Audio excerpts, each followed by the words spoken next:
সাহাবায়ে কেরাম বলতেছি, ইয়া রাসূলুল্লাহ, বনি ইসরাইলের কত সুন্দর সিস্টেম দিন প্রচারে, একজন নবী ইন্তেকাল হইলে আল্লাহ সাথে সাথে আরেকজন নবী পাঠাই দিতেন। তো নবী, আমরা আপনার কাছে জানতে চাই, আপনি রাসূল ইন্তেকাল হয়ে গেলে আপনার পরে কি এরকম আর কোন নবী রাসূল আসবে? একটু জোরে বলবো না সুবহানাল্লাহ? প্রিয় ভাইরা আমার, নবী করিম সাল্লাল্লাহু তাআলা আলাইহি ওয়াসাল্লাম বললেন, ফাকালা লা নাবিয়্যা বা'দি ফাসায়াকুনু খুলাফা ফায়াকথারুন। বলে, হে আমার সাহাবীরা শোনো, আমি নবী ইন্তেকালের পরে আর কোন নবী রাসূল নাই। সুবহানাল্লাহ বলেন। আমি নবী ইন্তেকালের পরে আর কোন নবী এবং রাসূল নাই। আমি ইন্তেকালের পরে আর কোন নবী এবং রাসূল আসবেন না। তবে হ্যাঁ, আমি তোমাদেরকে বললাম, আল্লাহর দ্বীন প্রচার প্রসারের জন্য এই জমিনে আমার আল্লাহ ফাসায়াকুনু খুলাফাউ ফায়াকফারুন, আল্লাহ অসংখ্য অগণিত খলিফা আল্লাহর জমিনে প্রেরণ করবে। আরেকটু জোরে বলেন সুবহানাল্লাহ। এই খলিফাদের কাজ কি হবে? বলে, তারা নবী করিম সাল্লাল্লাহু আলাইহি ওয়াসাল্লাম যেভাবে মানুষকে আল্লাহর তাওহীদের দিকে ডেকেছে, তারাও আল্লাহর তাওহীদের দিকে মানুষকে ডাকবে। আমার নবী যেভাবে মানুষকে রিসালাতের দায়িত্ব দিয়েছে, এই খলিফারাও নবী রাসূল না হয়ে আমার নবীর তরফ থেকে তারাও মানুষকে আল্লাহর তাওহীদ এবং রিসালাতের দিকে আহ্বান করবে। উচ্চ আওয়াজ বলুন সুবহানাল্লাহ। দেখুন, আমরা ওয়াজ বুঝি না, যে ওয়াজ আসি এনে মানুষ বিয়ে হয়ে যায়, এবার নাম ওয়াজ।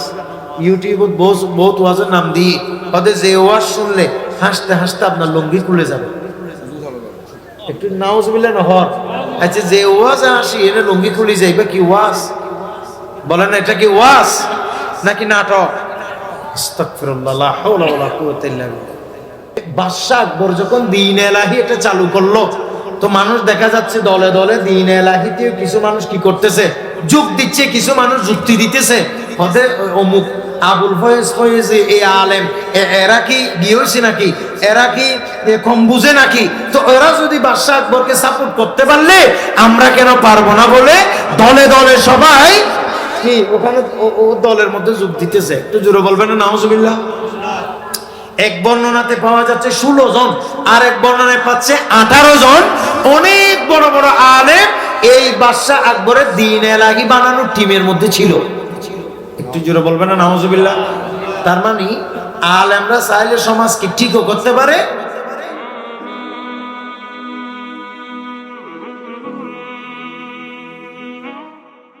প্রিয় ভাইরা আমার, নবী করিম সাল্লাল্লাহু তাআলা আলাইহি ওয়াসাল্লাম দুনিয়া থেকে ইন্তেকাল করেছে। আল্লাহর হাবিব পাক সাহিবে লাউলাদ সাল্লাল্লাহু তাআলা আলাইহি ওয়াসাল্লাম ওফাত বরণ করেছেন। আমাদের নবীরও একটা দায়িত্ব ছিল, মানুষকে আল্লাহর তাওহীদের দিকে আহ্বান করা, নবীজি স্বয়ং রিসালাতের দিকে আহ্বান করা। এটা ছিল শেষ নবী এবং শ্রেষ্ঠ নবীর দায়িত্ব, আল্লাহ প্রদত্ত কর্তব্য। নবী করিম সাল্লাল্লাহু তাআলা আলাইহি ওয়াসাল্লাম ইন্তেকাল হয়ে গেলেও আমার নবীর শান মান আসমত মহত্বের কারণে কিয়ামত পর্যন্ত রাসূলুল্লাহর আমার নবীর নবুয়ত এটা ক্যান্সেল হয় নাই। এমনকি নবীজির উপরে নাযিলকৃত কিতাব আল্লাহ পাক সুবহানাহু ওয়া তাআলা কুরআন, আল্লাহর কুরআনুল কারীম কোনোভাবে এটা বিকৃত হয় নাই। আল্লাহর কোরআনকেও বাজেয়াপ্ত করা হয় নাই। এমনকি নবীজি আল্লাহর পক্ষ থেকে যে সুমহান দায়িত্ব এবং কর্তব্য নিয়ে এসেছিলেন, এই দায়িত্ব এবং কর্তব্য পালনের সিলসিলাও বন্ধ হয় নাই। এটাই হলো আমার নবীর অন্যতম মুজিজা। উচ্চ আওয়াজ বলুন সুবহানাল্লাহ। আরেকটু জোরে বলেন না সুবহানাল্লাহ। তাহলে নবীজির এই যে আল্লাহ প্রদত্ত বিরাট দায়িত্ব, যেহেতু রাসূলুল্লাহ ওফাত বরণ করেছেন, আমার নবী সরকার দো আলম সাল্লাল্লাহু তাআলা আলাইহি ওয়াসাল্লাম ওফাত বরণ করেছেন, আমার নবী চলে যাবার পরে দায়িত্বকে পালন করবেন। জোরে বলবেন না সুবহানাল্লাহ। এই দায়িত্বকে পালন করবে আল্লাহ পাক সুবহানাহু ওয়া তাআলা কোরআনুল কারীমে বলেছেন, আমার নবী হাদিসে বলেছেন, বলে এই দায়িত্ব পালনের জন্য আল্লাহর জমিনে অসংখ্য অগণিত নবী নয়, রাসূল নয়, বরং আল্লাহ খলিফা প্রেরণ করবেন দুনিয়াতে। উচ্চ আওয়াজে বলুন সুবহানাল্লাহ। আরেকটু জোরে বলেন না সুবহানাল্লাহ। আর অসংখ্য অগণিত আল্লাহর রাসূল করিম সাল্লাল্লাহু আলাইহি ওয়াসাল্লামের ওফাত হয়েছে, নবী করিম সাল্লাল্লাহু আলাইহি ওয়াসাল্লাম পর্দা করেছেন, ইন্তেকাল করেছেন, ঠিক নেবে ঠিক। তো নবীর ইন্তেকালের পরে কি কোরআনের সিলসিলা বন্ধ হয়ে গেছে?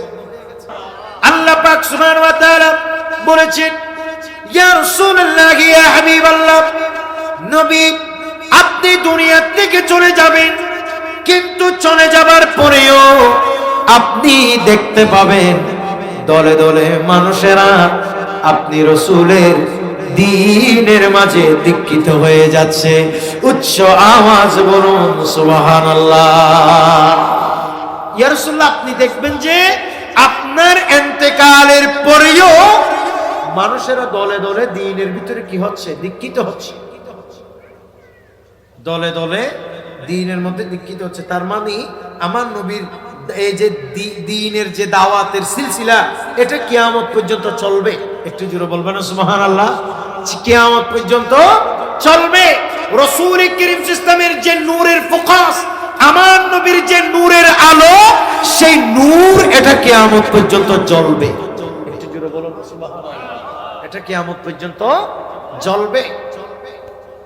নবীর সিলসিলা তো নবী এনে না আসবে, নবী এনে আসবে না, কিন্তু দায়িত্বের সিলসিলা তো রয়ে যাবে। কিভাবে রইবে? আল্লাহ পাক সুবহানাহু ওয়া তাআলা এ ব্যাপারে কোরআনুল কারীমের সূরা আন-নূরের 55 নম্বর আয়াতে বলেছেন, আউযু বিল্লাহি মিনাশ শাইতানির রাজীম। ওয়া'দাল্লাহুল লাযীনা আমানু মিনকুম ওয়া আমিলুস সালিহাতি লা ইস্তাখলিফান্নাহুম ফিল আরদ। একটু জোরে বলুন সুবহানাল্লাহ। আল্লাহ বলেন, আমি আল্লাহ ওয়াদা দিয়েছি তোমাদের মধ্যে যারা ঈমানদার, সবাই বলেন তোমাদের মধ্যে যারা কি ঈমানদার এবং যারা নেকামল করে ভালো কাজ করে, ভালো আমল করে, আমি আল্লাহ তাদেরকে আমার জমিনে খলিফা বানাবো। উচ্চ আওয়াজ বলুন সুবহানাল্লাহ। আরেকটু জোরে বলুন সুবহানাল্লাহ। এটা আল্লাহর কোরআনের ফয়সালা। কোনটা? নবী করিম সাল্লাল্লাহু আলাইহি ওয়াসাল্লামের ইন্তেকালের পরে আল্লাহর হাবিব সাল্লাল্লাহু তাআলা আলাইহি ওয়াসাল্লামের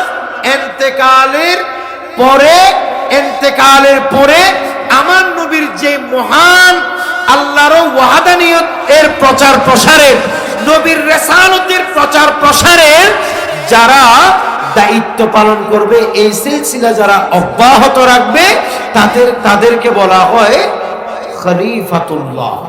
একটু জোরে বলেন না সুবহানাল্লাহ। হয় খলিফাতুল্লাহ, আল্লাহর খলিফা, আল্লাহর প্রতিনিধি।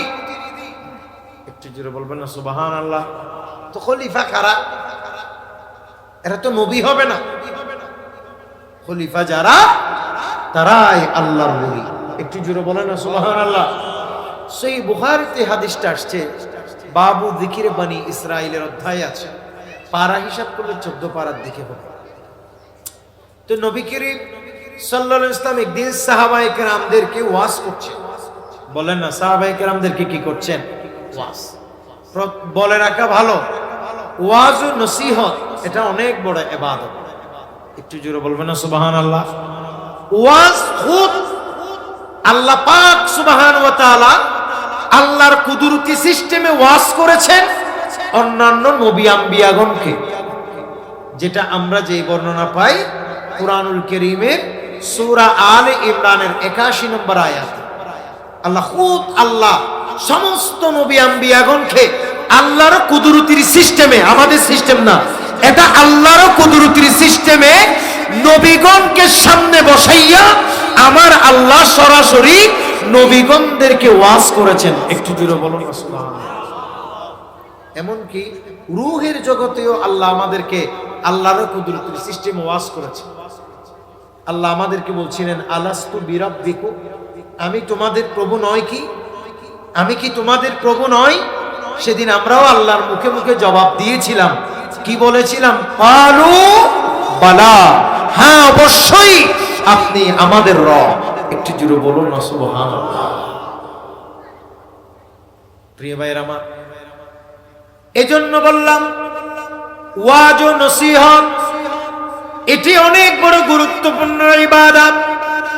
দেখা যায় আল্লাহর নবী আদম আলাইহিস সালাম থেকে শুরু করে সাইয়্যিদুনা ঈসা রূহুল্লাহ আলাইহিস সালাতু ওয়াস সালাম পর্যন্ত প্রত্যেক নবী আপন আপন জামানায় তিনারা আপন আপন উম্মতদেরকে ওয়াজ করেছেন। সুবহানাল্লাহ বলে।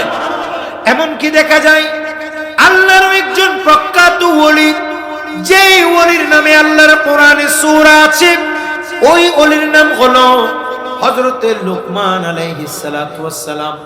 তিনিও দেখা যায় বাহিরের মানুষকে ওয়াজ করেছেন, নিজের পরিবার পরিজন, নিজের ছেলে সন্তানদেরকেও তিনি তিনার ভাষায় ওয়াজ করতেন। উচ্চ আওয়াজ বলুন সুবহানাল্লাহ। আরেকটু জোরে বলেন না সুবহানাল্লাহ। ওয়াজ মানে কি? ওয়াজ মানে কানে আঙ্গুল টাঙ্গুল দিয়ে চোখ টুক বন্ধ করে ইচ্ছে মতো আলদা ফাটা যা গালত তা বুঝন করে নাম কি ওয়াজ না? নমাতের ওনারা কি হনি আর নাম ওয়াজ উত্তর না। ওয়াজ মানে, ওয়াজ এটা আরবি শব্দ। ওয়াজ শব্দের অর্থ হচ্ছে নসিহত। বলেন ওয়াজ শব্দের অর্থ কি? নসিহত। নসিহত মানে উপদেশ। বলেন নসিহত মানে কি? উপদেশ। তো ওয়াজ মানে উপদেশ। আপনারা এটা করবেন না, আপনারা এটা করবেন না, আপনারা এটা খাবেন, আপনারা এটা খাবেন না, আপনারা নামাজ পড়বেন, আপনারা বেনামাজি থাকবেন না, আপনারা রোজা রাখবেন, বেরোজা থাকবেন না, এই ইত্যাদি সমস্ত যে উপদেশ, এগুলির নাম কি বললাম? ওয়াজ। বলেন এগুলির নাম কি? ওয়াজ। ওয়াজ মানে মাঠে এসে মাইক ফাইসে আলাদা ফাটা ইচ্ছে মতো চিল্লাই টিল্লাই চলে গেলাম, মানুষকে বক্কর চক্কর বলি চলে গেলাম, কাউকে গাইল দিলাম, কাউকে মস্কারি করলাম, কারোর সাথে হাসাহাসি করলাম, কারোর সাথে রং তামাশা করলাম, বাস এগুলো কোন রকম করে টরে ঘন্টা দুই এক সময় নষ্ট করে আমি চলে গেলাম। এটার নাম বিরাট ওয়াজ। যে ওয়াজ করছে তার নাম বিরাট ওয়াজ। বলেন এটা কি ওয়াজ হবে নাকি আওয়াজ হবে? সবাই বলেন কি হবে? ওনারা মাতন না বাজি হন, এর নাম কি ওয়াজ নাকি আওয়াজ? আওয়াজ। ওয়াজ না তো ওয়াজ হলে, ওয়াজ হলে কথা হবে কোরআন থেকে, ওয়াজ হলে কথা হবে হাদিস থেকে, ওয়াজ হলে কথা হবে আল্লাহর বড় বড় বুজুর্গ আইম্মায়ে কেরাম যারা, তাদের জীবনী চর্চার মাধ্যমে তাদের জীবনী চর্চা করা। একটু জোরে বলুন না সুবহানাল্লাহ। কিন্তু এখন আমরা ওয়াজ বুঝি না। যে ওয়াজ আসি এনে মানুষ বিয়ে হয়ে যায়, এবার নাম ওয়াজ। ইউটিউবত বহুত ওয়াজের নাম দিয়ে ওদের যে ওয়াজ শুনলে হাসতে হাসতে আপনার লঙ্গি খুলে যাবে। একটু নাউজুবিল্লাহ না হন। আচ্ছা যে ওয়াজ আসি এনে লঙ্গি খুলে যাইবে কি ওয়াজ? বলেন এটা কি ওয়াজ নাকি নাটক? আস্তাগফিরুল্লাহ, লা হাওলা ওয়ালা কুওয়াতা ইল্লা বিল্লাহ। ওয়াজের এই পবিত্র মঞ্চ আমরা বরবাদ করে দিয়েছি। আমার আপনার মতো মানুষেরা আমরা এটাকে ধ্বংস করে দিয়েছি। যাকে ইচ্ছে তাকে এখানে মঞ্চে বসাইছি, যার কোনো উপযুক্ততা নেই। ওয়াজ শব্দের অর্থই যে জানে না, আমরা তারা মাইকটি সামনে মাইক এনে দিয়েছি 210টা 20টা 100টা 200টা। তো যার ফলশ্রুতিতে আমাদের সমাজ থেকে প্রকৃত যে ওয়াজের নির্যাস, আগের দিনের বুজুর্গরা ওয়াজ করলে যে একটা সমাজে তাসির পয়দা হতো, সেই তাসির এখন আর সহজে মানুষের মধ্যে প্রভাব বিস্তার করছে না। কথা বলেন ঠিক কিনা? এই জন্য ওয়াজ মানে আওয়াজ নয়, ওয়াজ মানে নসিহত। বলেন ওয়াজ মানে কি? নসিহত। এই জন্য নসিহত শুনবেন। ইয়ারা ওয়াজ করতে আইলে নোয়াশা দিয়ে নাহলে মানুষ গুস্ব হয়।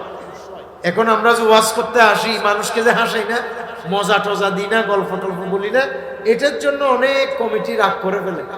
2 ঘন্টা ওয়াজ করছে দেখে মানুষের দেখে না, বিনোদনও দিন নাউজুবিল্লাহ নহর। তাই এটাকে আরো যদি বিনোদন দি করলা এনো তো এলে নাট্যকার আর ভিতর হই পার্থক্য, অভিনেতা যেতে এবং আর মধ্যে কি পার্থক্য। অথচ আল্লাহর যারা আলেম ওলামা, যারা আলেম ওলামা তারা তো হবে অন্যরকম। তাদেরকে দেখলে হাসি ঠাট্টার কথা মনে পড়বে না, তাদেরকে দেখলে মানুষ থেকে আল্লাহ এবং রসুলের কথা মনে পড়বে, আল্লাহর দ্বীনের কথা মনে পড়বে। কথা বলেন ঠিক কিনা? এটাই তো আলেম হবে। যারা দিলে যে আলেমর দিলে সেই টিভিকে আলেম হইতে পারে না, বেশিতে বেশি শয়তানের ভার্সন হইতে পারে, নতুন ভার্সন। নাউজুবিল্লাহ বলুন। আমি কিছুদিন আগে, অনেক বছর কয়েক আগে এক জায়গায় গেছি, আমার পরে আরেক বক্তা আছে, আমি ওয়াজ করতেছি, ভদ্র বক্তা চলে আসলেন। আমার এবারে দেখে বেগুনে আলোর মাঝে হদ দিদি আসে, হ্যাঁ জি কিরে কি সমস্যা? আমি মনে করছি আর এটা মুখত কি বলছে, ইল্লিলে করি, ভিডিও এখনো আছে তো এলে আমি ভাই ইল্লিলে করি, হ্যাঁ ইল্লিলে করি। আমি মনে আর মুখত কিছু পাইছি বিস্তিরি মানুষে দেখে আসে মনে করছি। আমার প্রথম পরবর্তী হয়তো আই যাতে কেফি গেলাম, আমার যেতে গরম গিয়ে তো গহদুজুর হদে বেড়ে দেখি আসে, হুজুরের দিকে বলে শ্রোতা ব্যাকুন আসে দেয়। নাউজুবিল্লাহ নহর। এই হলো আমাদের বক্তা। এগুলো বক্তা নাকি তক্তা? নামাতের ইনার নাম বক্তা না তক্তা? আস্তাগফিরুল্লাহ, এরা বক্তা না, এরা ইসলামিক স্কলার হতে পারে না। ইসলামিক স্কলার হবে তারাই, আলেম হবে তারাই যারা কে ভালো বলছে কে মন্দ বলছে এটা পরোয়া না করে, যে আল্লাহর কোরআনের কথাগুলো ময়দানে বলে দিতে পারবে, যে আমার রসুলের সিদ্ধান্ত সমূহ মানুষকে জানিয়ে দিতে পারবে। ইসলামের পরিভাষায় আলেম বলা হয়, দ্বীনের দায়ী বলা হয়, ইসলামের পরিভাষায় খতিব বলা হয়, ইসলামের পরিভাষায় বক্তা বলা হয়। তাদেরকে কথা বলেন ঠিক কিনা? এখন আমরা বক্তা বলছি কাদের? যাহা হাসাইতে পারে, বিনোদন দিতে পারে, আনন্দ দিতে পারে, এরা আলেম না। শুধু টুপি দিলে, দাড়ি রাখলে, সলাতুনি টান মারতে জানলেই আলেম হয়ে যাবে, বিষয়টা এরকম নয়। তার ভিতরে আল্লাহর তাকওয়া থাকতে হবে, রাসূল করিম সাল্লাল্লাহু আলাইহি ওয়াসাল্লামের ইশক ও মুহাব্বত থাকতে হবে। সত্যিকার অর্থে কোরআন সুন্নাহর আলোচনা করে মানুষের চোখে পানি এনে দিতে হবে, মানুষের দিল পরিবর্তন করে দিতে হবে। তার নাম আলেম। কথা বলেন ঠিক কিনা? প্রিয় ভাইরা আমার, নবী করিম সাল্লাল্লাহু তাআলা আলাইহি ওয়াসাল্লাম সাহাবায়ে কেরামদেরকে ওয়াজ করছেন। বলেন না, সাহাবায়ে কেরামদেরকে কি করছেন? ওয়াজ করছেন। সাহাবায়ে কেরামদেরকে বলছেন, ওয়াজ করছিলেন সাহাবায়ে কেরামদেরকে। আমার নবী বলেন, এই আমার সাহাবীরা বনি ইসরাইলের সম্প্রদায়। এটা সহিহ বুখারীর হাদিস। নবী বলেন, বনি ইসরাইলের সম্প্রদায় আল্লাহ পাক সুবহানাহু ওয়া তাআলা অসংখ্য অগণিত নবী প্রেরণ করেছেন। এমন কি আমার নবী বলেন, একজন নবী যদি তাদের থেকে মারা যাইতো, ইন্তেকাল হয়ে যাইতো, একজন নবী যদি তাদের থেকে পর্দা হয়ে যাইতো, ওফাত হয়ে যাইতো অথবা ইন্তেকাল হয়ে যাইতো, আল্লাহ ওই নবীর বদলায় সাথে সাথে আরেকজন নবী পাঠাই দিতেন। উচ্চ আওয়াজ বলুন সুবহানাল্লাহ। আর কেন ডর করে বলুন সুবহানাল্লাহ? ইয়া রাসূলুল্লাহ, সাহাবায়ে কেরাম বলতেছি, ইয়া রাসূলুল্লাহ, বনি ইসরাইলের কত সুন্দর সিস্টেম দিন প্রচারে। একজন নবী ইন্তেকাল হইলে আল্লাহ সাথে সাথে আরেকজন নবী পাঠাই দিতেন। তো নবী, আমরা আপনার কাছে জানতে চাই, আপনি রাসূল ইন্তেকাল হয়ে গেলে আপনার পরে কি এরকম আর কোন নবী রাসূল আসবে? একটু জোরে বলবো না সুবহানাল্লাহ? প্রিয় ভাইরা আমার, নবী করিম সাল্লাল্লাহু তাআলা আলাইহি ওয়াসাল্লাম বললেন ফাকালা লা নাবিয়্যা বা'দি ফাসায়াকুনু খুলাফা ফায়াকথারুন। বলে হে আমার সাহাবীরা শোনো, আমি নবী ইন্তেকালের পরে আর কোন নবী রাসূল নাই। সুবহানাল্লাহ বলেন। আমি নবী ইন্তেকালের পরে আর কোন নবী এবং রাসূল নাই। আমি ইন্তেকালের পরে আর কোন নবী এবং রাসূল আসবেন না। তবে হ্যাঁ, আমি তোমাদেরকে বললাম আল্লাহর দ্বীন প্রচার প্রসারের জন্য এই জমিনে আমার আল্লাহ ফাসায়াকুনু খুলাফাউ ফায়াকফারুন, আল্লাহ অসংখ্য অগণিত খলিফা আল্লাহর জমিনে প্রেরণ করবে। আরেকটু জোরে বলেন সুবহানাল্লাহ। এই খলিফাদের কাজ কি হবে? বলে তারা নবী করিম সাল্লাল্লাহু আলাইহি ওয়াসাল্লাম যেভাবে মানুষকে আল্লাহর তাওহীদের দিকে ডেকেছে, তারাও আল্লাহর তাওহীদের দিকে মানুষকে ডাকবে। আমার নবী যেভাবে মানুষকে রিসালাতের দায়িত্ব দিয়েছে, এই খলিফারাও নবী রাসূল না হয়ে আমার নবীর তরফ থেকে তারাও মানুষকে আল্লাহর তাওহীদ এবং রিসালাতের দিকে আহ্বান করবে। উচ্চ আওয়াজ বলুন সুবহানাল্লাহ। আরেকটু জোরে বলেন না সুবহানাল্লাহ।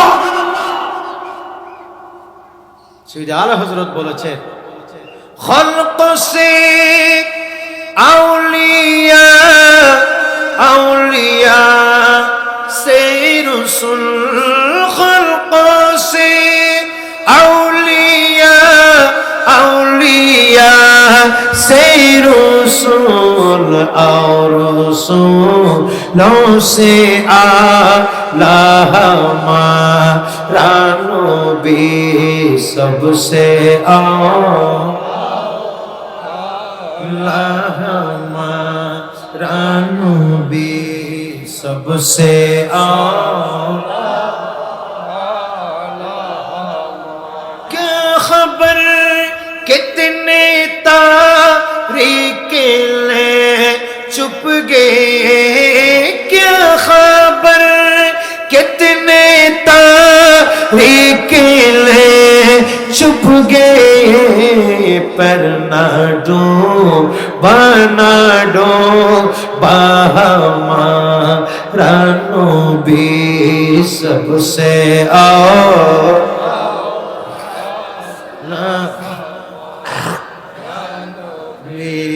सबसे आला मारा नबी। সকলে বলেন না মারহাবা। নবী বলেন উম্মত, আমি রাসূলের পর আল্লাহর এই ওয়াহাদানিয়তের দিকে ডাকতে, আল্লাহ আমি রাসূলের রিসালাতের দিকে আহ্বান করতে এই জমিনে অসংখ্য অগণিত খলিফা আল্লাহ এই জমিনে পাঠাবেন। একটু জোরে বলুন না সুবহানাল্লাহ। তাদের সংখ্যা নাই, ফায়াকফারুন বলা হয়েছে, অসংখ্য অগণিত, অনেক বেশি বলেছে।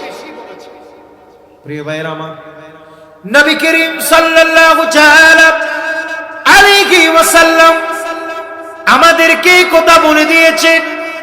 এই হাদিসের ব্যাখ্যায় হযরত মোল্লা আলী কারি রহমাতুল্লাহ আলাইহি বলেছেন, এমন আল্লামা বদরুদ্দিন আইনিও বলেছেন, বলে এখানে ফাসায়াকুনু খুলাফাউ ফায়াকথারুন বলে মহান আল্লাহ যেই সমস্ত খলিফা দুনিয়াতে কিয়ামতের আগ পর্যন্ত পাঠাবেন, তাদের নির্দিষ্ট কোনো সংখ্যা নাই। ওই খলিফাদের প্রথম খলিফা হলো সৈয়দনা সিদ্দিক আকবর, পরের খলিফা হলো হযরতে সৈয়দনা ওমর, এর পরের খলিফা হলো হযরতে উসমান, এর পরের খলিফা হলো হযরতে আলী রাদিয়াল্লাহু তাআলা আনহুম। উচ্চ আওয়াজ বলুন সুবহানাল্লাহ। আরেকটু জোরে বলে, এভাবে ক্রমান্বয়ে একের পর এক খলিফা হযরতে সৈয়দুনা ইমামে হাসান, হযরতে সৈয়দুনা ইমামে হুসাইন, এমনি ভাবে আস্তে আস্তে আস্তে আস্তে আল্লাহর অন্যতম খলিফাদের অন্তর্ভুক্ত হয়ে গেলেন। হযরতে গোস পাক শাহীন শাহে বাগদাদ বড় পীর আব্দুল কাদের জিলানী, হযরতে বাহাউদ্দিন নকশবন্দ বুখারী, হযরতে মুজাদ্দিদে আল ফিসানি, হযরতে আতাই রাসূল হিন্দিল ওলি খাজা মুঈনুদ্দিন চিশতি, আজমিরি সঞ্জিরি, এমনি ভাবে আস্তে আস্তে হযরতে খাজা আব্দুর রহমান চৌরবি, হযরতে সৈয়দ আহমদ শাহ সিরকুটি, গৌসে জামান হুজুর কিবলা তৈয়ব শাহ রাহমাতুল্লাহ আলাইহিম, ওনারা প্রত্যেকেই আল্লাহর খলিফাদের অন্তর্ভুক্ত। জুড়ে বলুন সুবহানাল্লাহ। এভাবে যুগে যুগে আসতে থাকবে। হযরতে শাহজালাল ইয়ামানি, হযরতে শাহ পরাণ, ওনারা সবাই সে আল্লাহর খলিফা।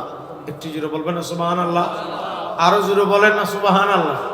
ওনার তেজকে একদম নেই, খালি মাহফিল দিচ্ছি তো কেউ দৈনিক কে বহুত ভালো আছে। কি হন মানুষের জোশ নেই, কি হলে জোশ আইব কোনো হবে এসকেলে ওয়াজু নিবা মোহাব্বত ভালোবাসা। আল্লাহ আমাদের সবাইকে কবুল করুক। এই জন্য বললাম যে আমাদেরকে এই আল্লাহর যারা খলিফা, রাসূল করিম সাল্লাল্লাহু আলাইহি ওয়াসাল্লাম ইন্তেকালের পর তারাই আমাদেরকে আল্লাহর দ্বীন পৌঁছিয়ে দিয়েছে, ইসলাম পৌঁছিয়ে দিয়েছে। সুবহানাল্লাহ বলেন।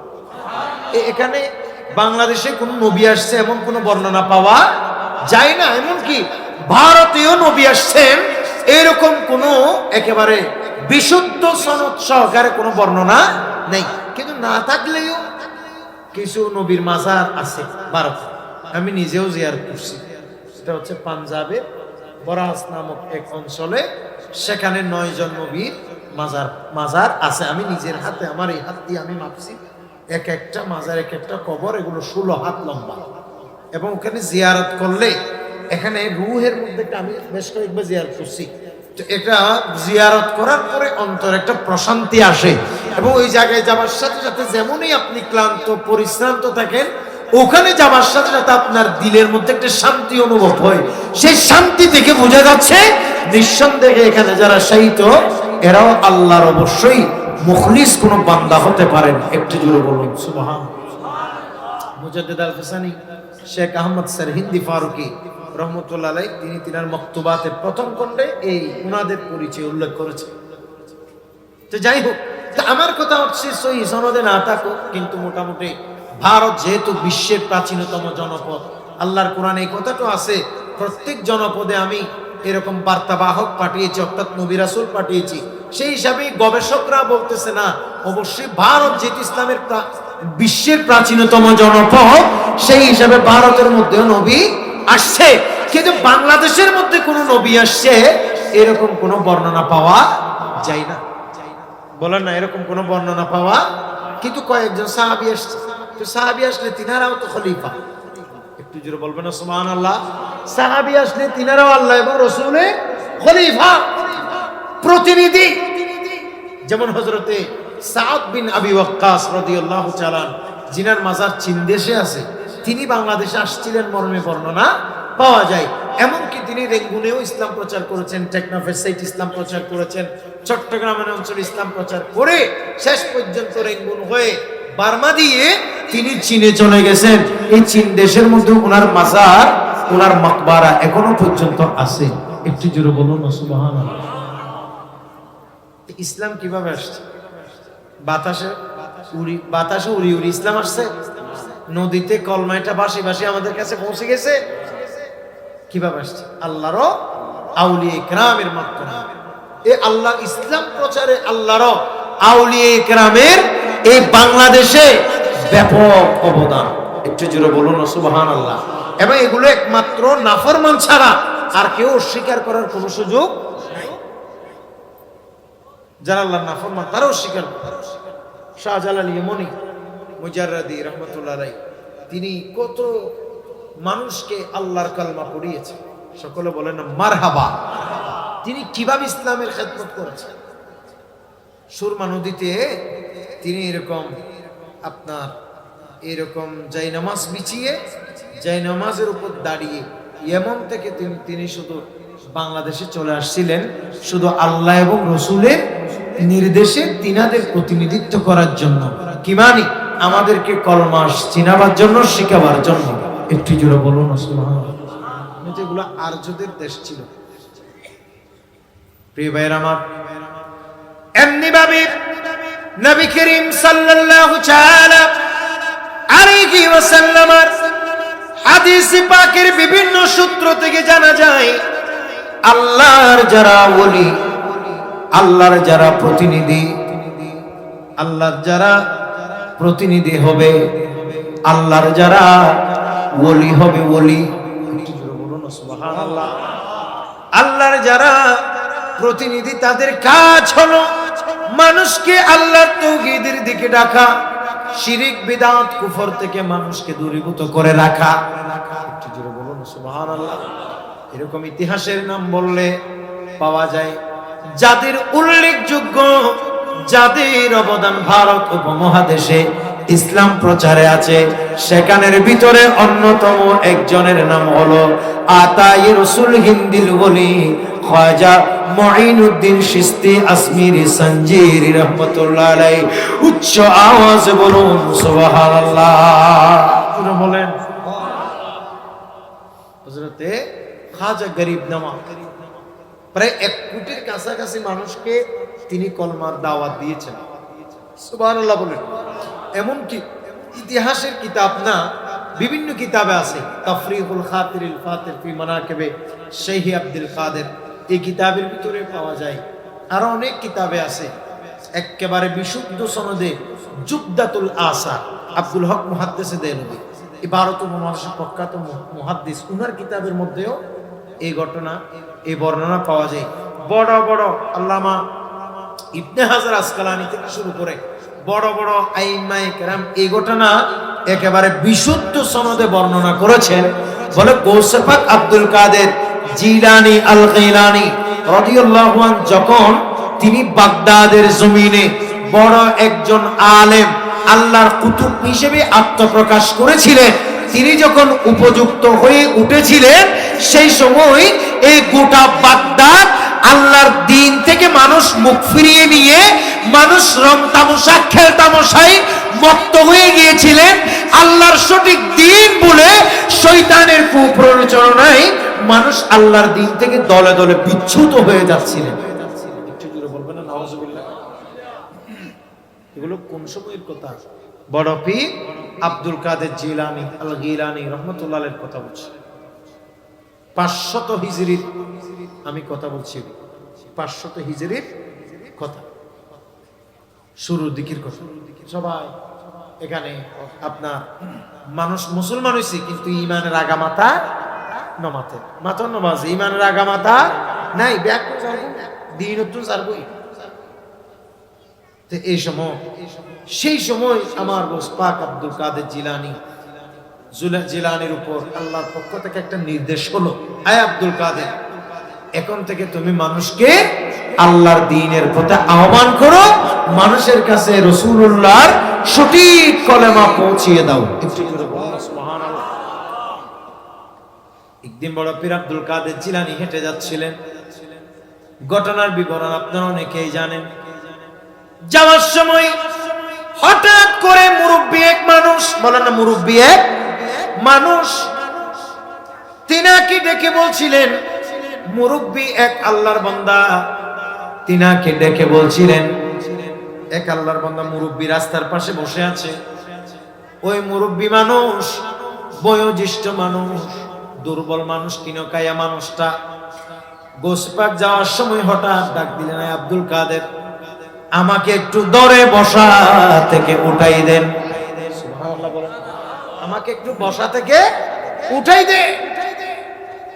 প্রিয় ভাইয়ের আমার, গৌসে পাক আব্দুল কাদের জিলানী ওই মানুষকে হাত দিয়ে বসা থেকে উঠাই দিলেন।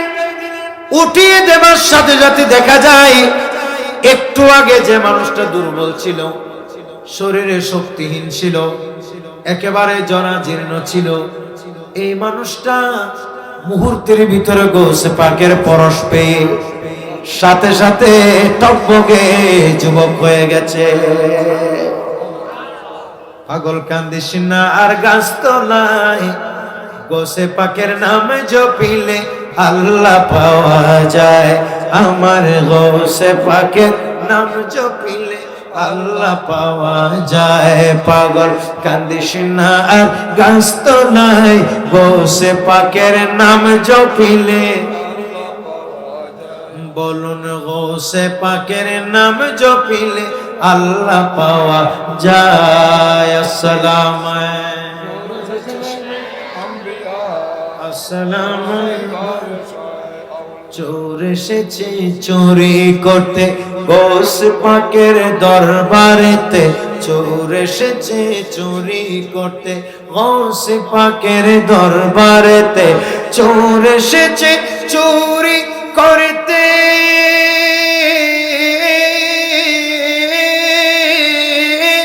গোসে পাকের দরবারেতে, গোসে পাকের নজর লেগে, গোসে পাকের নজর লেগে আব্দাল হইয়া ফিরে যায়।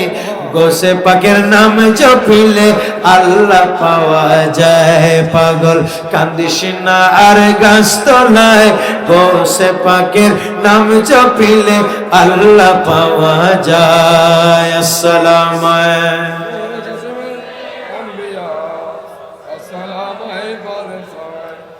এবার সকলে বলে না মারহাবা। আমার গোস পাক সেই সেই বাগদাদের পরশ লাগার সাথে সাথে ওই বুড়ো মানুষ, বয়োজ্যেষ্ঠ মুরব্বী, কিনকায়া শরীরওয়ালা দেহওয়ালা মুরব্বী মুহূর্তের ভিতরে টকবগে যুবক হয়ে গেছে। আর একটু জোরে বলুন না সুবহানাল্লাহ। এটা অনেকে বিশ্বাস করবে না, এই জন্য আমি অনেকগুলো মুফাসসিরিনে কেরামের, মুহাদ্দিসিনে কেরামের, ফুকাহায়ে কেরামের আমি এই কৌল নোট করেছি বলে আমি এই জন্য আপনাদেরকে হাওয়ালা দিলাম, প্রমাণ দিলাম। বিশ্বাস না করে যারা, তাদের জন্য এই প্রমাণ নয়।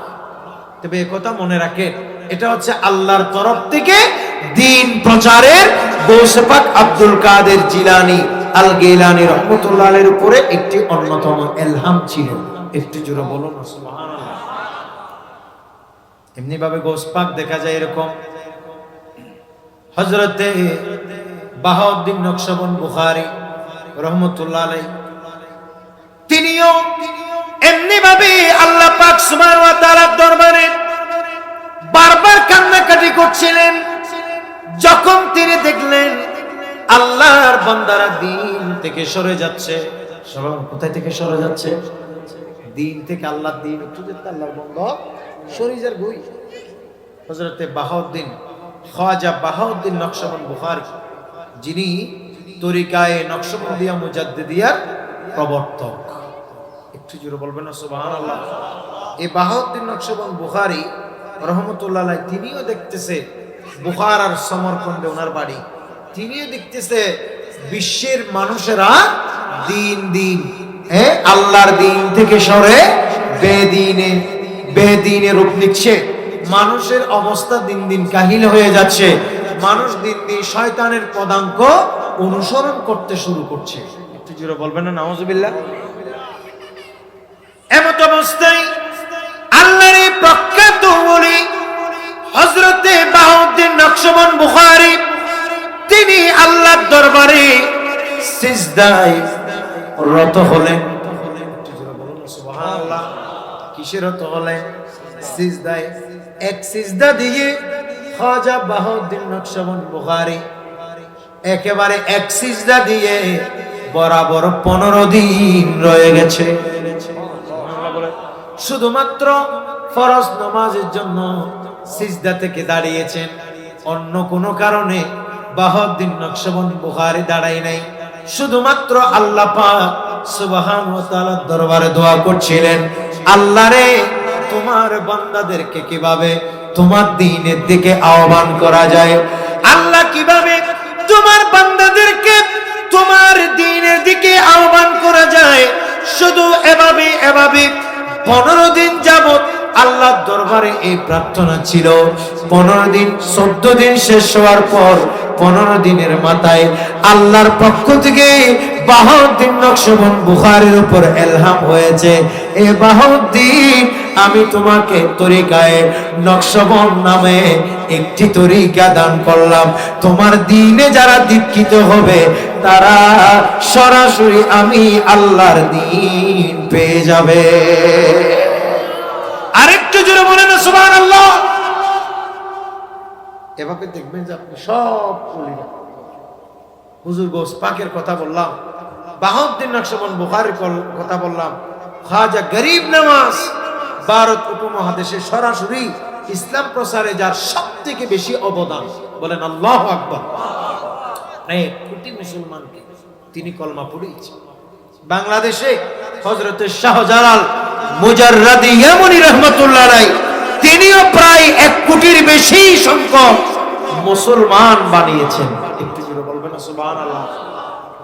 তিনি যখন বাংলাদেশে প্রবেশ করছিলেন, শুধুমাত্র বাংলাদেশে যখন তিনি আসছিলেন, শুধুমাত্র সেই সময় বুরহানুদ্দিন নামে শুধু একজন মুসলমান ছিল। একটু জোরে বলবেন না সুবহানাল্লাহ। কি নাম? কি নাম? বুরহান, হ্যাঁ, শেখ বুরহানুদ্দিন রহমতুল্লাহ আলাইহি। তিনার মাজার আছে, যিনি কুরবানি করার কারণে তার ছেলেকে শহীদ করে দিয়েছিল সে সময়কার গৌরগোবিন্দ শাসক, এই বদমাস। এই হিন্দুরা ইসলামের প্রাচীন দুশ্মন, বলেন না ঠিক কিনা? আপনারা দেখবেন কয়েকদিন পর পর তারা মুসলমানের মসজিদের নিচে মন্দির খুঁজে, ঠিক কিনা? মুসলমানের মসজিদের নিচে কি খুঁজে? মন্দির খুঁজে। এই আপনারা ভারতে দেখতেছেন না, আপনারা শুধু বাবরি মসজিদের নিচে মন্দির আছে বলে রাম মন্দিরের দোহাই দিয়ে বাবরি মসজিদ ভেঙে ফেলছে না? শত শত মুসলমান শাহাদত বরণ করেছে, কথা বলেন ঠিক কিনা? তারপরে রাখতে পারে নাই। এখন আপনারা জানেন বর্তমানে কি শুরু হয়েছে? আপনারা তো সে কথা অনেকে জানে না, অনেকেই এখানে আলেম ওলামারা জানলেও আপনারা অনেকে জানেন না। বর্তমান ভারতের সরকার কুখ্যাত এই মোদি দাবি করে বসছে, বলে হুজুর গরিবে নওয়াজের মাজারের নিচে নাকি তাদের রাম মন্দির আছে। আরে জোরে বলবেন না নাউজুবিল্লাহ। এবং এগুলো দেখবেন যে আপনারা বড় বড় আন্তর্জাতিক মিডিয়ায় এগুলো রিপোর্ট হয়েছে। কোথায় আছেন আপনারা? যেভাবে এই আপনার যেভাবে বাবরি মসজিদ ভেঙে ফেলছে হিন্দুরা, ঠিক সেভাবে এমনও দিন আসতে পারে যে শুধু মসজিদ নয়, আল্লাহরও বিখ্যাত প্রখ্যাত এই বুজুর্গ জিনার সদকায় ভারত উপমহাদেশে মুসলমান পেয়েছে মানুষ, হযরতে খাজা গরিব নওয়াজের মাজারও ভেঙে ফেলার এইরকম একটা মানে আওয়াজ উঠেছে। একটু জোরে বলেন না নাউজুবিল্লাহ। অতএব এমনও হইতে পারে যে একদিন সে মাজারও ভাঙতেছে। আপনারা কোথায় আছে? এই জন্য কয়েকদিন পর পর দেখবেন যে তারা মুসলমানের মন্দিরের মসজিদের নিচে তাদের মন্দির আছে। আচ্ছা আপনারা বলেন, মন্দিরকে আমরা কি পাক হিসাবে জানি না না পাক হিসাবে জানি? সবাই বলেন না পাক। তো আমরা গরিবে নওয়াজকে দাফন করলে কি না পাক জায়গায় কেউ দাফন করবে? আমরা মসজিদ বাঁধলে কি মন্দিরের উপরে কেউ মসজিদ বাঁধবে? এটা কেমন? যেহেতু এটা তো না পাক, এটাতে আমরা কেন বাঁধবো? এটা তারা বুঝে না। এটা এই জন্য বলতেছি, এরা প্রাচীন কাল থেকে তারা ইসলামের সাথে আপনার প্রচুর দ্বন্দ্ব করেছে। আপনারা জানেন ভবিষ্যতে এই হিন্দুস্তানের সাথে মুসলমানের আর একটা বিরাট লড়াই হবে, যে লড়াইয়ের কথা সরাসরি হাদিসে পাক আসছে, তার নাম হচ্ছে গজওয়াতুল হিন্দ। বলুন না, তার নাম কি? গজওয়াতুল হিন্দ। সেই গজওয়াতুল হিন্দ আসবে, সেদিন অসংখ্য মুসলমানের শাহাদতের বিনিময়ে আবারও ইনশাআল্লাহ এই ভারতবর্ষ যেভাবে 700-800 বছর যেভাবে প্রাচীন মুসলমানরা শাসন করেছিল, ইনশাআল্লাহ সেই শাসন ক্ষমতা আবারও মুসলমানের হাতে আসবে। সবাই বলেন ইনশাআল্লাহ। এটার জন্য প্রস্তুত থাকতে হবে। শুধু মজার মজার কেরামতের ওয়াজ নিয়ে কেনা করে লেজান কেরা দিন গরজ যাবেন, ওই খেতা যাবে, ঘুম যাইবেন, ইল্লুটু আল্লাহর ওলির সেই জজবা, শাহজালাল ইয়ামানি রাহমাতুল্লাহ আলাইহির শেষ জজবা, হুজুর গৌস পাক সেই ঈশায়ের সেই জজবা, হযরতে খাজা গরিব নওয়াজের সেই জজবা, বাহাউদ্দিন নকশবন্দ বুখারীর সেই জজবা, মুজাদ্দিদ আল ফিসানির সেই জজবা আমাদের শরীরের ভিতরে বাঁচতে হবে, তাহলে সুন্নি কথা বলে ঠিক কিনা? কিসের সুন্নি? কেরামতে কেন সুন্নি হয়ে যাবেন? আপনারা জানেন ভারত উপমহাদেশে মুসলমান হবার পর কি তামাশা শুরু হয়েছিল? সবাই তো মুসলমান হয়ে গেছে। তারপর এগুলো আগের কথা বলতেছে, মুসলমান হওয়ার পর, গরিবে নওয়াজের হাতে মুসলমান হওয়ার পর আবার সবাই হিন্দুত্ববাদের দিকে, বিভিন্ন বিধর্মীর দিকে প্রভাবিত হয়ে যাচ্ছে। এমত অবস্থায় সেই সময়কার কুখ্যাত সম্রাট, কুখ্যাত জালেম বাদশাহ, যার নাম বাদশাহ আকবর, সেই সম্রাট আকবর ক্ষমতার মসনদে বসে সে আবার গোটা রাষ্ট্রীয়ভাবে আইন জারি করে দিয়েছিল। কি যে সে আইন জারি করে দিয়েছে, বলে দ্বীন ইসলাম এটা আর হবে না, এখন থেকে আমরা সবাই বলবো দ্বীন এলাহি। নাউজুবিল্লাহ। আরো জোরে বলেন না, কি এলাহি? আরো জোরে বলেন, কি এলাহি? আচ্ছা, আপনাদের নামটা এমনি শুনতে ভালো না? দ্বীন এলাহি মানে কি? আল্লাহর দ্বীন। নমাতের আর ডরবের মাতন না, দ্বীন এলাহি মানে কি? আল্লাহর দ্বীন। তা আল্লাহ আমাদেরকে কি দ্বীন এলাহি দিছে নাকি দ্বীন ইসলাম দিছে? জোরে বলে না, কি দিছে? দ্বীন ইসলাম। আল্লাহ বলেন ইন্না দ্বীনা ইনদাল্লাহিল ইসলাম। আল্লাহ আমাদেরকে দিয়েছে দ্বীন ইসলাম। আর সম্রাট আকবর বলতেছে, বলে দ্বীন ইসলাম দিলে এটা একটা জামিলা, কেউ মানতে পারে, কেউ মানতে পারে না। তো এই জন্য আমরা সবাই মিলে আর একটা ধর্ম বানাবো, এই ধর্মের নাম দিব দ্বীনে এলাহি। একটু জোরে বলবেন না নাউজুবিল্লাহ। আচ্ছা, আল্লাহর দ্বীনের পরে আবার কোনো দ্বীন আছে? সবাই বলে না দ্বীন, আল্লাহর দ্বীনের পর আর কোনো দ্বীন আছে? প্রিয় ভাইরা আমার, আল্লাহ পাক সুবহানাহু ওয়া তাআলা কোরআনুল কারীমে বলেছেন, আউযু বিল্লাহি মিনাশ শাইতানির রাজীম ওয়া মান ইয়াবতাগি গায়রাল ইসলামি দীনা। আল্লাহ পাক সুবহানাহু ওয়া তাআলা বলেন, দ্বীন হিসেবে ইসলাম ছাড়া কোনটা আল্লাহর কাছে গ্রহণযোগ্য নয়। এমনকি অপর আয়াতে আল্লাহ স্পষ্ট বলে দিয়েছেন, ইন্নাদ দীনা ইনদাল্লাহিল ইসলাম। আল্লাহর কাছে নিশ্চয়ই মনোনীত ধর্মের নাম হলো ইসলাম। এজন্য পৃথিবীর কোন ওলি, গৌস, কুতুব, আফদাল কেউই কোন গৌস, কুতুব, আফদাল কোনদিন আলাদা একটা দ্বীন প্রচার করে নাই, কারণ তারা তো আল্লাহ এবং রাসূলের প্রতিনিধি। এজন্য তারা শুধু দ্বীনে ইসলামের প্রচার করেছে। সুবহানাল্লাহ। সম্রাট আকবর কি করলো?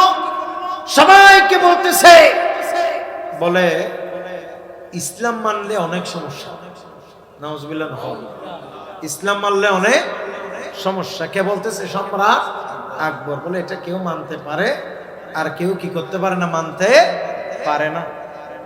এখন এরকম কিছু আছে, শরীয়তের কথা বললে বলে যে শরীয়তের দুটি মৌলবীর কাছে আমরা যাই না, আমরা মারফতের লোক। একটু জোরে বলে না নাউজুবিল্লাহ। এদের মানসিকতা এবং বাদশাহ আকবরের মানসিকতা অনেকটা সেম, মিলে গেছে।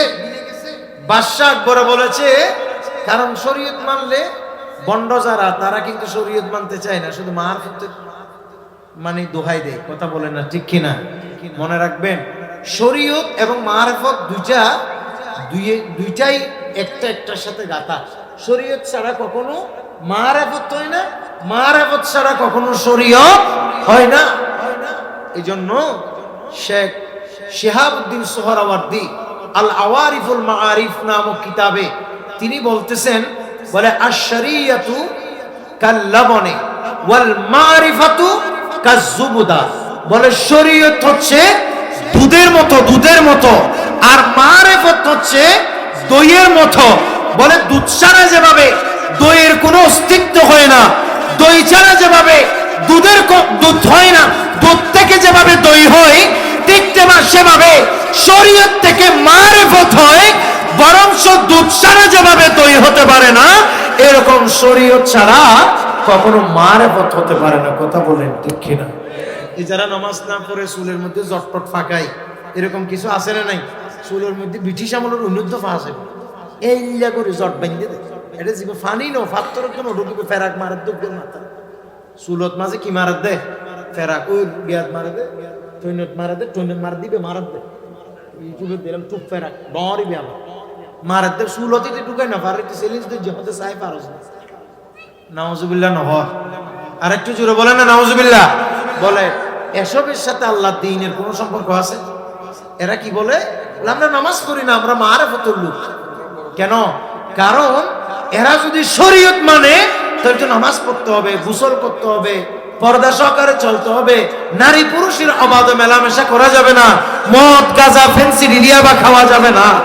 কথা বলেন না ঠিক নেবে ঠিক। এই জন্য তারা দোহাই দিছে কিসের? মারফত, সুবিধাবাদী মুত্তাজিলুল আল। কথা বলেন না কোন বাদী? সুবিধাবাদী। একটু জোরে বলেন না নাউজুবিল্লাহ। এই সুবিধাবাদীর প্রবর্তক এই সম্রাট ভারত উপমহাদেশের কুখ্যাত শাসক সম্রাট, সে বলতেছে দ্বীন ইসলাম হবে না, হতে হবে কি দ্বীনে এলাহি। এটা কিরকম? বলে দ্বীন ইসলামের মধ্যে আছে সালাম। বলে না দ্বীন ইসলামের মধ্যে কি আছে? সালাম। আর দ্বীন এলাহির মধ্যে সালাম থাকবে না, তাকবীর থাকবে। নাউজুবিল্লাহ নহ। দ্বীন এলাহির মধ্যে, দ্বীন ইসলামের মধ্যে একজন অপরজনকে দেখলে কি দেয়? আসসালামু আলাইকুম ওয়া রাহমাতুল্লাহি ওয়া বারাকাতুহু। আর দ্বীনে এলাহির মধ্যে বলতেছে বলে একজন অপরজনকে দেখলে আমরা সালাম দিব না, যেহেতু এটা ইসলামে আছে। ইসলামেরটা আমরা করব না, আমরা ইসলাম বিধর্মী অন্যান্য ধর্ম সব মিলে গন্ড করবো একটা খিচুড়ি। তা আমরা কি করবো? আমরা একজন অপরজনকে দেখলে বলবো আল্লাহু আকবার। বলবো কি বলবো? আল্লাহু আকবার। আচ্ছা এটা কি কোরআন হাদিসে কোথাও আছে? আল্লাহু আকবার আছে, কিন্তু একজন অপরজনকে দেখলে আল্লাহু আকবার বলার কথা আছে নাকি আসসালামু আলাইকুম বলার কথা আছে? সালাম দেবার কথা আছে, আল্লাহু আকবার বলার কথা নাই। তার মানে এটা হচ্ছে বড় নেক্সুরতে ধোঁকাবাজি। বলে না কোন সুরতে ধোঁকাবাজি? ধোঁকা তো অনেক প্রকার আছে, এটা হচ্ছে একবারে ভয়ঙ্কর ভয়ঙ্কর প্রকার। এটার নাম হচ্ছে নেক্সুরতে কি বাজি? ধোঁকাবাজি। ওরে বাবা রে বাপ, বলতেছে আমরা একজন অপরজনকে কি দেখলে বলবো আসসালামু আলাইকুম, তো আরেকজন উত্তর দিতে হবে না, তো উত্তর দিবে যে কি জাল্লা জালালুহু। কথা বলেন না কি বলবে? জাল্লা জালালুহু। দেখুন হত বড় মুফতি সাহেব। এবং আপনারা সবচেয়ে বড় আশ্চর্য হবেন, আপনারা বড় আশ্চর্য হবেন যে এই বাদশাহ আকবর যে দ্বীন এলাহি বানাইছিল, সে সময় বাদশাহ আকবর কিন্তু একা বানাই নাই। বাদশাহ আকবরের ডানে বামে অসংখ্য বড় বড় আলেম ছিল। বলেন না অসংখ্য বড় বড় কি ছিল? আলেম ছিল। এবং আপনারা জানেন এই একটা তফসির আছে, তফসির সাওয়াতিউল ইলহাম। এটা পুরা তফসিরটা লেখছে নুক্তাবিহীন হরফ দিয়ে। এটা আমাদের জামিয়াতে আছে, আমি আমার কাছে না, আমি জামিয়া আহমদী সুন্নি আলী, আমাদের লাইব্রেরিতে তো হাজার হাজার লক্ষ লক্ষ কোটি কোটি টাকার কিতাব আছে, সেখানে আমি পড়েছিলাম। এই পুরো তফসিরটা লেখছে সে নুক্তাবিহীন হরফ দিয়ে। মানে নুক্তাবিহীন যে হরফ আছে, নামটা দেখেন সাওয়াতিউল ইলহাম, এই যে নাম দিছে নামের মধ্যে নুক্তা, গোটা তফসিরে নুক্তা নেই। তার মানে কত বড় জ্ঞানী। তার নাম ছিল আবুল ফয়েজ ফয়েজি। এই আবুল ফয়েজ ফয়েজিও এই বাদশাহ আকবরের দ্বীন এলাহির বড় একজন নেতা ছিল। নাউজুবিল্লাহ না হয়। এই আলেমদের পরামর্শ করছে। এরা আলেম নাকি জালেম? জোরে বলেন, এরা আলেম না জালেম? জালেম হওয়া সহজ, আলেম হওয়া কঠিন। কারণ জালেম হলে সবার ভালোবাসা পায়, রাষ্ট্রীয় সম্মান পায়, মর্যাদা পায়।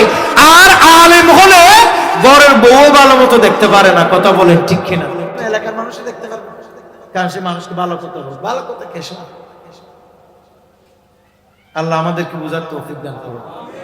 বাদশাহ আকবর যখন দ্বীন এলাহি এটা চালু করলো, তো মানুষ দেখা যাচ্ছে দলে দলে দ্বীন এলাহিতে কিছু মানুষ কি করতেছে, যোগ দিচ্ছে, কিছু মানুষ যুক্তি দিতেছে।